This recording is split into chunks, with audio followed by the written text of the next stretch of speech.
Tonight, from beautiful Melbourne, Florida, Plumbing with Tim presents Thirsty Thursday.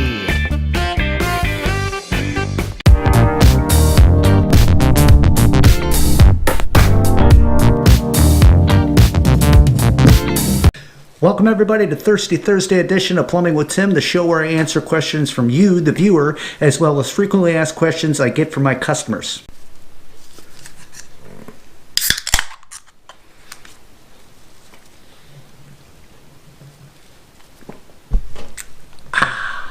Let's see what we got. Okay, today's first question comes in from a Richard. Richard asks, why does my kitchen sink back up when I run a load of laundry? Good question. That's a common question. It's a common job and task that I end up having to go out to customers' houses to do, especially if you're on an old house, but it doesn't matter if you're on a newer or older house. Your kitchen and your laundry are usually tied together and join in a 2-inch pipe underneath your floor, and they travel until they reach your big 3-inch line. Okay, a lot of times you're going to find a house where your laundry is the furthest fixture away from the outgoing business, so it means it has to go pick up the kitchen along the way, and both the kitchen and the laundry are traveling out to the larger pipe and carry it out either to the city sewer or to the septic. What ends up happening, if you check out other videos I have, kitchen drain is the dirtiest drain in anybody's house because of food particles, grease, and all that garbage that goes down through there. Now, a laundry is a mechanically pumped fixture, so when it dumps the water, it's pumping the water out, and it's flying on down through that line past the kitchen drain, and all of a sudden it's hitting all this schmeckus, grease and stuff like that, and it's not able to push the water fast enough, causing that water to back itself up and come back up either through your sink or your laundry. So at that time, it's time for you to probably get a licensed plumber to come out and to snake out that drain and get you clear and back up and going. Thanks for the question. All right, so question number 2 comes in from a Todd. Todd asks, I've noticed lately when I take a shower, the hot water isn't lasting as long as what it usually does. Why? Okay, so this question comes up on a regular basis as well. Todd, that is a sign that one of your water heater elements is probably given out. All right, I do have other videos you can check out on how you can test your elements on your water heater to see if they are good or not. And if you don't feel comfortable doing it, call a licensed plumber. And what he's going to end up doing is he's going to come out to your house and he's going to install a tune-up kit to your water heater, which is 2 elements and 2 thermostats. This kit usually runs about $50, as well as the cost of a service call, and then you'll be back up and going as long as your water heater is intact and there's nothing else wrong with it. Great question.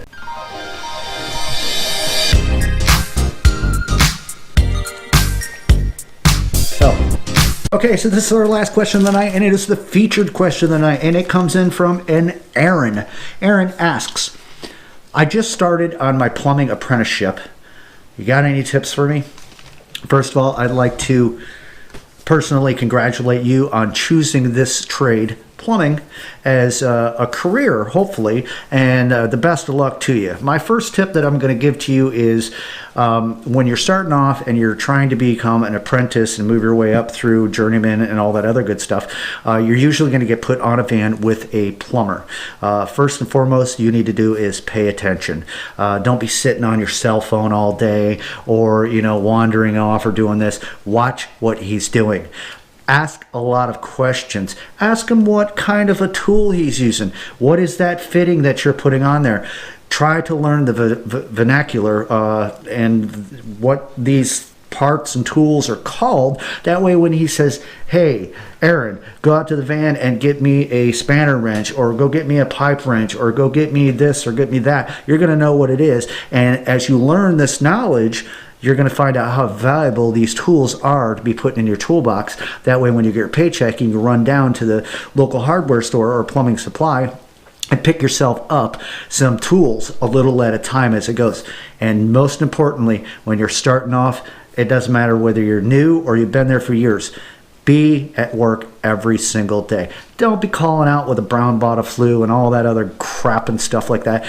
It's all about you and how badly you want it. If you really want to make a career out of this trade plumbing, then you're going to do whatever it takes to make that happen. And it all starts by being at work every single day. I understand emergencies happen or somebody gets sick and stuff like that, but you know what? It's all going to come down, like I said, to you. If you want it bad enough, you're going to be there. You're going to ask lots of questions and you're going to learn. And the more you learn, the more value you become and the quicker you can get through your apprenticeship. And maybe the boss someday will put you on your own fan. Great question. Good luck to you and hope to see you out there in the field. All right, well, that's all the time we have for today, man. Thanks a lot. These are great questions I keep on getting. Remember, if you have a question that you'd like to have answered right here on the show, make sure to leave them in the comments down below. And while you're at it, give me a thumbs up, maybe shoot me a comment, and share it with a friend. And while you're here, don't forget to subscribe to Plumbing with Tim. And until next time, this has been Thirsty Thursday edition of Plumbing with Tim. Keep plumbing. I'm out of here.